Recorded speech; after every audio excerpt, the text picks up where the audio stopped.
Hey love, welcome back to my channel. I'm so happy that you're here. Welcome back. If you are returning, if you're new here, make sure you hit that subscribe button, like this video, comment your biggest takeaway.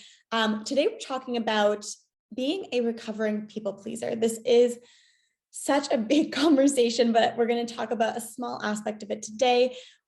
Being on this journey, what does it mean? Why is this important? If you are a recovering people pleaser, or you know that you're a people pleaser, how do you want to move out of it? Or how do you start to move out of it? Or maybe you didn't even know that it was something that was creating issues in your life. So we're going to be talking about all of those things today.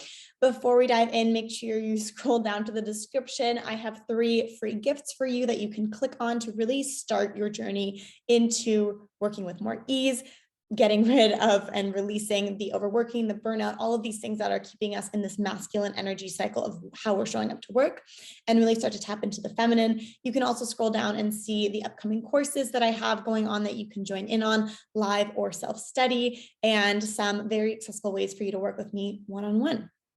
All right, so let's dive in on being a recovering people pleaser. So what this actually means, let's just talk about people pleasing first and foremost.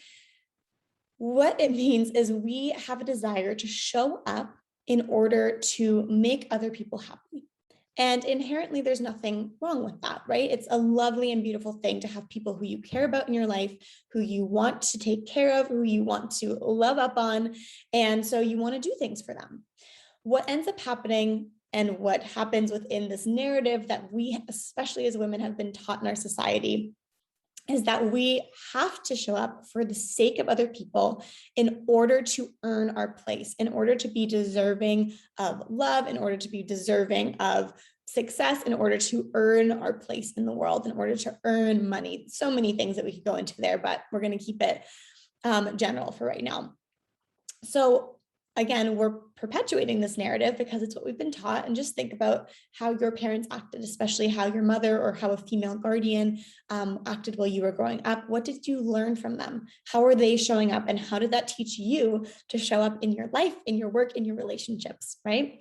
So we are taught this narrative, especially, like I said, as women, of people pleasing. And if you are not a woman, that's also okay. A lot of men are also taught it. And I can name a lot of people right now in my head where, because of their situation growing up in life, they were taught that it was safer to make other people happy than it was to stand in their authenticity and in their light and in their power. Does that make sense? I feel that really deeply, even just sharing that with you right now, because I myself am a recovering people pleaser as well. So that's kind of the overarching idea of what people pleasing is, where it comes from. But what I really want to emphasize here is that people pleasing is really a masculine trait, but it's from the unhealthy masculine energetic side, which means that we are not standing in our power when we take action, but we are giving our power away when we take action because we are doing it for the sake of someone else. And again, there's this fine line between I love you and I want to do something for you and I want to show up for you from my place of power versus I feel like I need to prove myself to you. I feel like I need to earn my love and validation from you and my sense of belonging. I feel like I need to make you feel good so that I feel good. And that's the situation where we give away our power and we start people pleasing. Okay. So what I really want you to understand here is that people pleasing is this unhealthy masculine trait. And it shows up all the time in the way that we work. It shows up all the time in the way that we burn ourselves out. Because of course, if we constantly are giving away our power and doing things for the sake of other people, because that's what we think they want or they need from us, then we are going to be in a position of not showing up for ourselves, not being in our own strong feminine energy.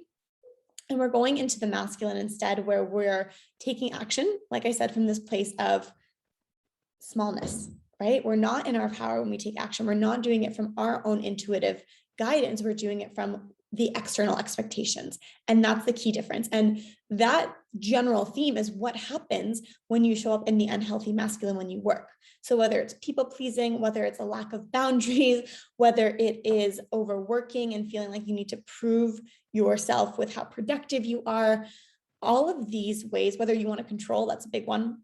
That's my big one, especially, but all of these ways are the masculine themes when we're in that unhealthy masculine energy. And that's where we really want to start bringing back in this feminine energy to balance out the two, to come back, because we need the masculine, but to come back into the masculine when you show up, to take action, to execute, to plan in your work, in your life, to in a healthy way, in a way that feels really good, that isn't going to burn you out, that isn't going to push you over the edge. So let me know in the comments what your biggest takeaway was. I'm going to leave you with that today. Make sure you scroll down and click on some of the links in the description so that we can hang out a little bit more, get you off of the general social platforms and into our beautiful Decluttered Intentions community. And I will see you here next time.